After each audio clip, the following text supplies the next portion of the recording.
Good morning, goeiemorgen, and away to my Capetonian friends. Good morning. Morning. All right, let's put this screen down there, then we can all look at the camera. I almost didn't make it this morning. I love the glasses, eh? Do you? Yeah. It's new. I can actually see now. So you can see me as well. Not so good. I can see That's good. What I'm reading. We're talking this morning about? We're talking about you decided to immigrate and how to tell your friends in your family that you're immigrating, because this can be really stressful. It's always a bit of a controversial one because people tend to either take it well or not take it well. Yeah. I can't see.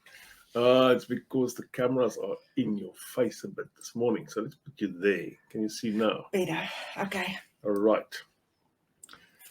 Yeah, that's better. Is that better for you? Yes. Woman. Always can something you else. Still remember what it was like for you to tell your family? We've been talking about immigrating before we did for a very long time, but I don't think we really discussed it with anyone. I want to say that the day that I decided to tell my family was the day that really it hit home for me that we are leaving.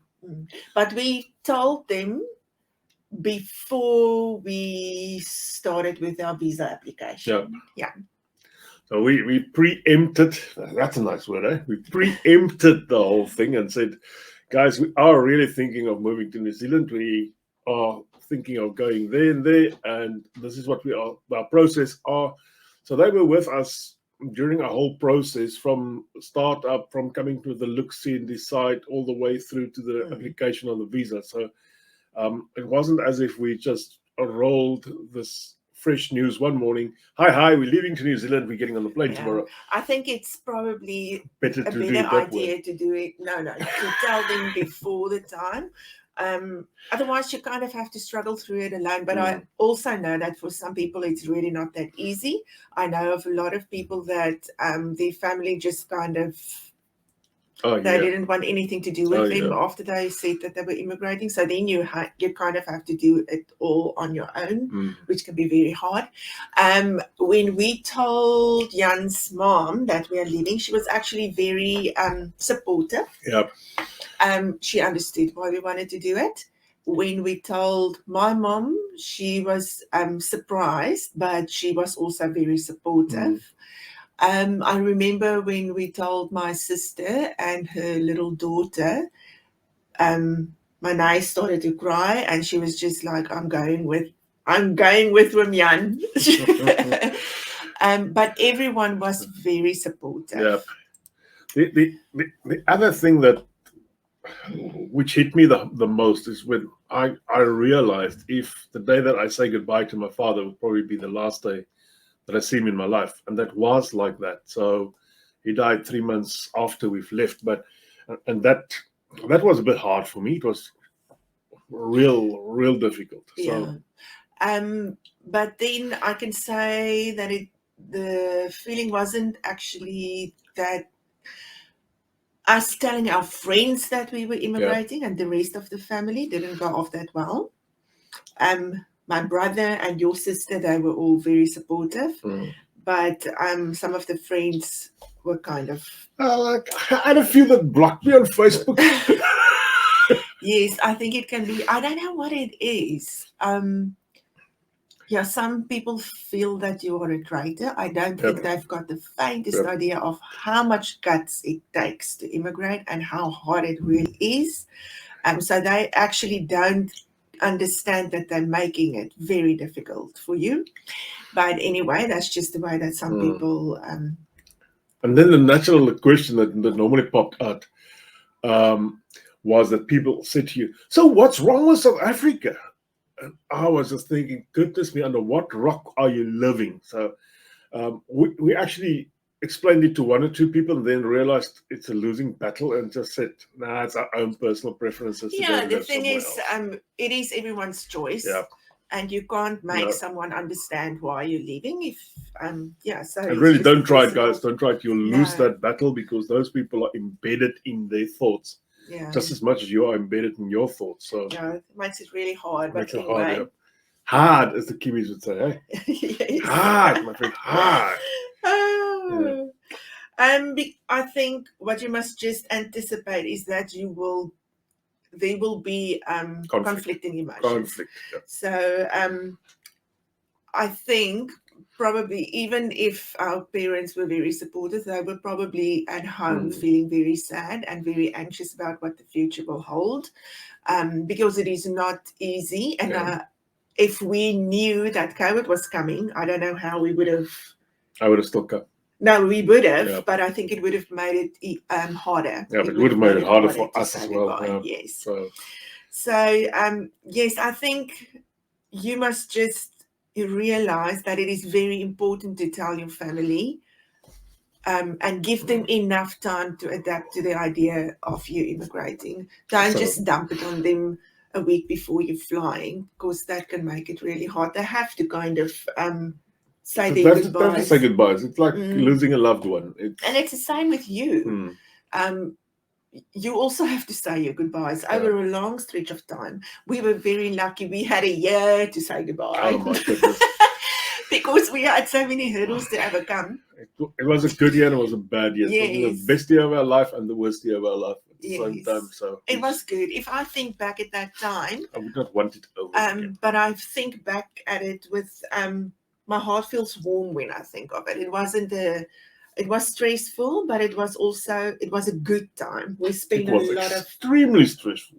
We spent a lot of quality time with the people that we love. We were left in limbo for more than a year. After we sold our house, we moved out and lived with friends, and then eventually ended up living in holiday accommodation and so forth, just waiting for immigration to say yes or no. So that was quite hectic. Yeah. But it gave us a chance to visit most of our friends and to visit all our kids more than once, and to visit the parents more than once, and have real goodbyes there. Yeah, if you say goodbye to them in due time, it allows them to take part in your journey.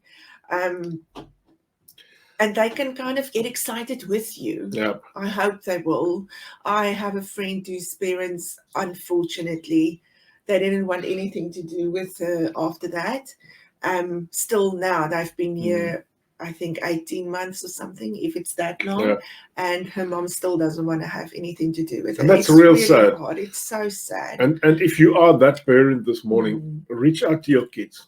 Go phone your kids. Tell them, I love you. It's important. Thing is, and what I always say is, once you have that kind of attitude towards your children or your parents, if it's the parents that's leaving, it is very hard to fix that. Oh yeah. In the end, it's just when time passes, it's just and it's very much the same as your kid would come to you and say, Dad and Mum, I'm getting a new house, or I'm getting a new job. Yes, they are getting a new country, but you can't hate your kid for that. No. That's really, that's very, very harsh. Jeez, it's really harsh. Sadly, we've got a cat that that's knocking on our door. The wife just quickly allowed the cat to go out. I'll just leave it. It's a bit of humor this early in the morning from the cat. So. Yes, I think it's not fair to leave your parents to deal with the shocking last minute revelation. So just tell them in due time. And the same with your children. We had to leave some of our kids behind. So we also tell them way before, when we started to think about it. They were getting so annoyed with us when they saw us. We were just watching videos of New YouTube Zealand. videos all weekend. So they were just like, oh my word. They would walk into the sitting room and check the video and just walk out. We watched every video we could get about people already here, and about fishing in the North Island, South Island, just and everything. We wanted every to know story everything. we could get about. Soak it up. And then I think what is important is when you get to New Zealand, what I did is I took a little video. So I would walk from the gate to the house, made a video, and with the surrounding, just showing them what it looks like into the house, and take a video of what the house looks like in every room, so that I'll say, this is where I take my morning coffee, and this is the view that I have in the evening, so that they have got an idea of what it looks like. Because I think people not knowing what New Zealand is like, for them it can be hard to imagine what your life must be like. So I can just imagine being a parent. Yeah. I remember when Bernadine and Raina went to Qatar, in my head I was like, oh my word, it's just sand. How You went can I wrong, it live? just is Yes, sand. but the houses are so pretty, and and she worked at a lovely school, and knowing what it looks like makes it easier for them to just get their heads around it. So I don't think you should keep anything from them. Yeah. It's very, very much like if you live in Cape Town, you tell your people you're going to Pretoria. So don't go there. Yeah, very much the same. So. And I would say when you anticipate telling the people that you're leaving, don't expect anything. Just expect the unexpected, because you will get various reactions. Just expect that you have told them. Yeah. That's that. Yeah, just expect the unexpected. That's all you can do. So, yeah, the interesting part about leaving your family and so forth behind, sometimes it either strengthens or weakens the bands that there was. And for us, some of the family has been totally supportive of our whole journey until here, and some of the family just haven't. They can't care anymore. But that's also all right. I'm not really fazed by that. I just feel that it was our decision to move. Yep. So it is everybody's right to. Yes, they can take it any way they want. So it is But it's their right. But if your family have moved on to different country, don't be that one in the family that doesn't communicate with them anymore. And I know making contact with people, especially in New Zealand, the day night there. I mean, it's nighttime in South Africa. It's 9:15 in South Africa. It's 7:15 in New Zealand down here. So it's difficult. It's not the easiest way to keep on doing it. It's hard work to keep relationships going when you're in different time zones. It's really hard work, but it's not impossible. You can make it work. So there's a few. Morning Dani and morning Vanita on the other side. So let's talk a bit about something positive. No, but this is what it is positive. I just want to say the weather doesn't look that bad now. Yesterday we had some sunshine, and the day before that we had also some sunshine, and that was the first time in about 3 weeks. So. Yeah. Vanita says, someone told me you have different experiences to the family in South Africa, so you grow apart. That's true. And that is the same with friends. And it's bound to happen. They don't live the life that you live. Yeah. You don't live the life that they live anymore. And they've got the same old every day. And the thing is, life goes on. So the kids grow up. I mean, when we will see our friends in South Africa now again, it's been 5 years since you've last seen them. You know how big kids get in 5 years. But I think what I want to say is, if you are a parent or a family member or a friend of someone that's immigrating, put yourself in their shoes. Do you know how hard it is for them to make that decision? They're the ones that leaving. They're leaving the familiarity of the country. They are giving up their lives. They're giving up their house, their animals. They're giving up their relationship with the people in South Africa. Don't make it harder for them, because believe me, it is hard enough just to. And the thing is, you feel guilty anyway. So it's not nice if people even if everybody gives their blessings to you, you still feel guilty about you now leaving everybody behind and blah blah blah. Yeah. And you will feel guilty even after 20 years of living in a different country. You will still feel guilty. I know your aunt in UK. She has been living in the UK for 50 years. Whole life.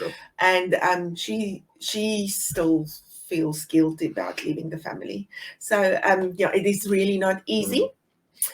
So I think if everyone just gets on board and just try to be there for one another, it would make it really easier. Well, the channel Felix saying rock solid truth. Anita Herman saying people don't realize the grit it takes to leave your home country. It is to loosen the apron strings. I think that's why people find it so easy to go back. Yes. Back to the familiarity that they normally had, even if they are worse off. Yeah. So that's a difficult one. I just don't know how familiar it will be after 5 years. There will be some familiarity. We are going back to South Africa, so we will tell you all about how it's going to be. It. I am really looking forward to it. We are. I know last time I said I think we're going for 3 weeks. We're actually only going for 2 weeks. So. No, it's almost 3 weeks. The way I count it, it's get your calendar. It's 3 weekends and 2 weeks. So, but we are definitely going back. We're going to have a few 30 minutes with Jan from South Africa, if we've got power and if we have internet. I think we will. I'm sure. Let's be positive about that. Yeah, it's not like we're going to the Bundus. No. Yeah, we're looking forward to it. So we are going to see a lot of people that we haven't seen in 5 years, which is really exciting. We'll see. We'll see how it goes, but I'm really excited about it. So we are going point 1 to Klerksdorp. Is that the right English word? Klerksdorp. Oh, that sounds good. Then we're going to Kakamas. That's near Uppington. So we're going to be Braaidag on Kakamas. And if you are in Kakamas, you can invite me for an early morning braai because they are having the marriage on evening, or the wedding in the evening. Who the heck? There's a wedding on Braaidag. And then we're going to Cape Town, which I'm really looking forward to. Although we've been here for very long, Cape Town still has a very special place in my heart. It always will. Oh, that's where my kids are. It's where my kids are. And also, I just like Cape Town. Yep. I like the vibe, and I like the mountain, and I like the... But we will be back. Oh, yes, for sure. In the words of the great Terminator, I'll be back. So... Yeah, we're looking forward to that. So I think if you have any wisdom to share about how to break the news to your family or what you experienced, it would be a good idea if you can maybe share it on the groups, because I think this is something that everyone kind of anticipates before they leave. It's really hard. I was very anxious before telling them. Although when we told them, I was still thinking, I don't know if we're going to leave. I was just like, okay, you tell them it's not going to happen. But it happened. It happened. That's why I told you, stick with me. I'll take you places. But we tried to get them excited about our journey. So we showed our parents a lot of videos about New Zealand and what the lifestyle is like and what the outdoors looks like and everything. I see Felix has just asked me, please stay out of the caves when you're in Cape Town. Yep, mate, I don't want to get stuck again. If he gets stuck, I'll leave him there and I'll come back. I'll go to the kangaroo that's big. This is just an off-the-topic question. I actually didn't want to take it, but let's take it. Take it, yes. Can you sponsor your family to join you once you have permanent residence? This is more an immigration type of question, but we are going to try and get our family, that's the kids that is still in South Africa, to join us eventually. But if we can sponsor them, I don't know. That's more type of an immigration question that Vanita will probably be better equipped to talk about. So, maybe Vanita, you can give us an idea. Give us an idea of that. So. But I know my kids, or my son is now trying to find work in New Zealand, and he's got to do it the way that we did it from start, scratch. I don't know if he gets a +1 because we are already down here. Maybe you get a few points. I don't even know if the point system still works. That's why I'm always saying, don't ask me immigration questions. I'll probably give you the wrong answer. The interesting thing is, once you made your mind up to leave, I think your perspective also changes. That's what happened to me. Because once I decided to move to New Zealand, I started thinking about New Zealand. I started thinking about stuff in New Zealand. I started thinking more in dollars than in rands, and I realized how poor we are going to be once we've reached this country. So when I started looking at their cars, I wasn't worried about South African cars anymore, because there's a big difference between cars Yeah, you there kind and of here. Trying to get into the in zone. your head started to live in New Zealand, even though you weren't here yet. I mean, that was your future. And if you can't visualize your future, you probably ain't going to do that good. Yeah, I think the picture that I had in my head about what my life would be in New Zealand is different from what it really is. Okay. Was the picture better, or was the picture worse? The picture was more, I love my life. Let's get that right. Okay. Now or before? Now. Okay. Now. But I don't know why I had this funny picture on all the videos that we watched of people already here that made videos. They were, I don't know if we just looked at a lot of videos of people living rural, I don't know, but it was these small little houses with the garage and the paddock and the chicken coops and the, I don't know what I had in my head. I had this like. Can I tell them something? Yes. What? We actually went and bought a bicycle with with a monkey, with a basket in front. Yes. Because she thought she thought she was going to get on the bicycle every day and ride to the market to buy shit. I mean, that's Holland. Come on, that's Holland. I had this very romantic idea. I had Europe in my head for some reason. This is not Europe. Don't confuse the two. I had this romantic idea of I'm going to get on my bike every day, drive to town, buy the bread, buy the groceries. We were forced to go and buy her a bicycle with a basket in front. Whatever. I sold the bicycle about a year later. Haven't been on the bicycle once. Yeah.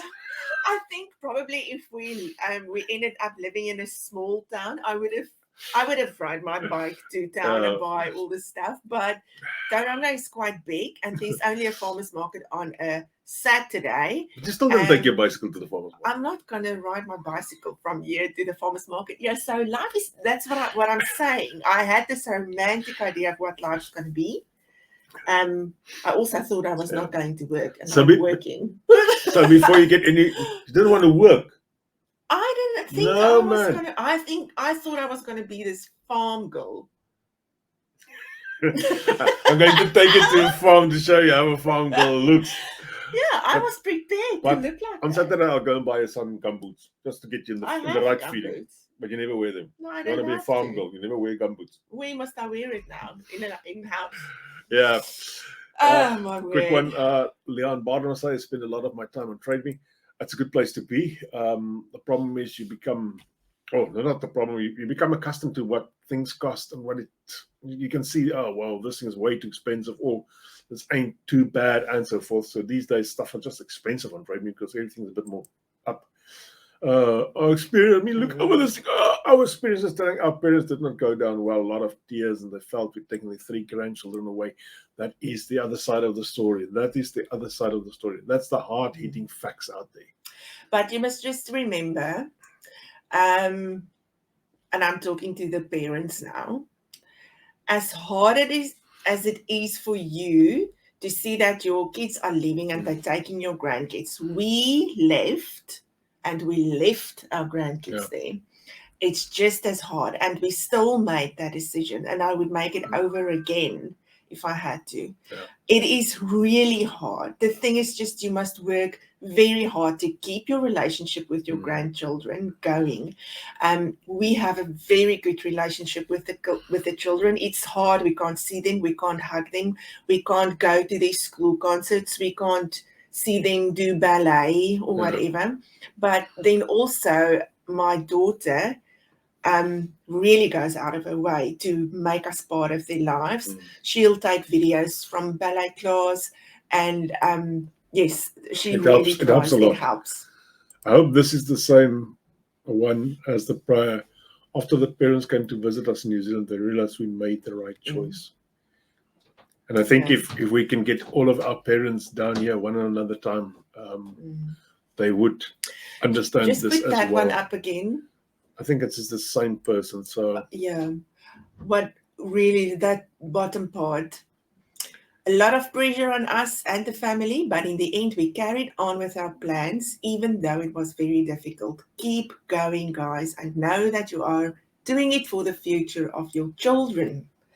That's true. As hard as it is, and we did it for our future, because we were thinking, what are we going to do when we are 75 years old, if we get that old in South Africa, and we are stuck at home behind bars, not being able to get on a bus, not being able to enjoy life.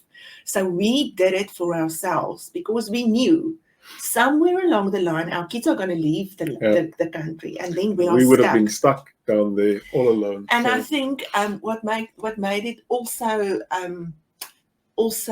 easier for us, we were thinking that if we are away, it would be easier for our kids to leave the country, because I know it's very hard to leave your parents behind.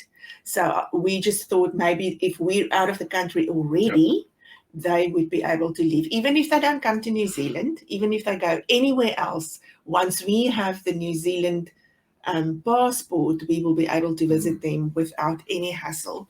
So that is what our what we were thinking when we decided to and I've set up myself some how can I say, goals for the period. My first goal was, the wife said she's not leaving the country if we doesn't have residency. So that was the very first goal to overcome before we had to leave New Zealand or South Africa. We had to have residency. The second goal was to get permanent residence, which we have now. And then my next goal is to get the passport, the Kiwi passport, because it's something I really think sets us free. Put that one up. I'm going to put that one up. I'm not alone. I'm not alone in this. So, you must also set yourself goals and work through that. And just, I know it's terrible to leave your family back home. Look at this one, then you laugh. Then Wayne's trying to say, my wife thought she could cycle 30 kilometers to Auckland for work, bought all the kit 32 kilometers away. I know. You just have this idea. You probably also thought it's like flat land and this beautiful country road that you're going to ride your bike on. Hey? Yeah. I want to say, after we've watched all those movies from everybody living on all these life sentence blocks and living in the mountains, she still thought the country was flat. Yeah. But you know what?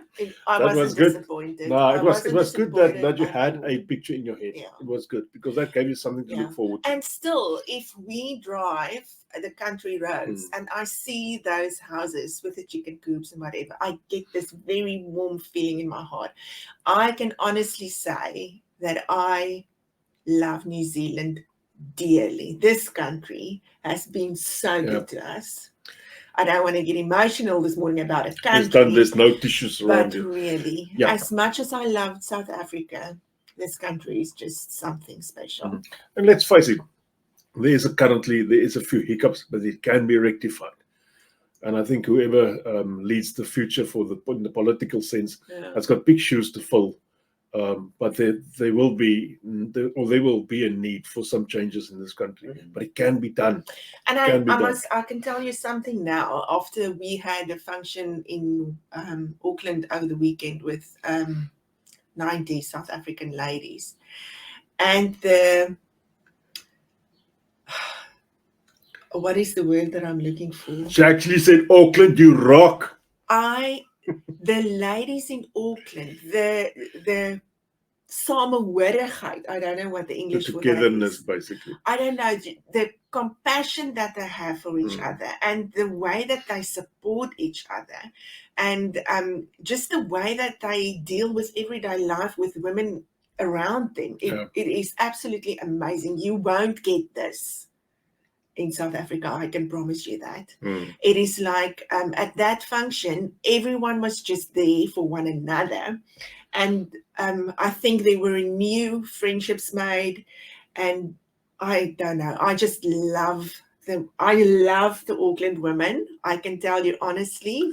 She'll move to Auckland now. I say to Jan, if she doesn't have to drive. If I didn't have to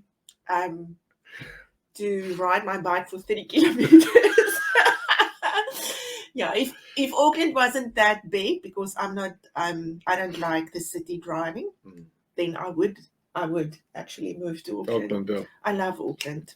So, But anyway, I love Tauranga too. all right, guys, no, we're not going to be in Auckland soon. No. We're going to be in South Africa soon. So, all right, say goodbye to the people. Bye. Enjoy your day and your weekend, and we'll chat next week. And let's hope the sun that's out there today is shining on everybody, and because we all need a bit of sun. So take 5 minutes, go and stand outside in the sun. It's really important in New Zealand that you get as much sun as possible. Yeah. And as less risk of radiation as well. Yeah. So, and I just want to end this with talking about sunshine. For the people in South Africa, finding out that your people are leaving South Africa, and for the people who already immigrated to New Zealand, please let the sun shine on everyone. Don't keep it all to yourself. okay, should I try this? Yes. I am your sunshine, your red wine. All right, guys and girls, see you all. Enjoy. Goodbye. Bye.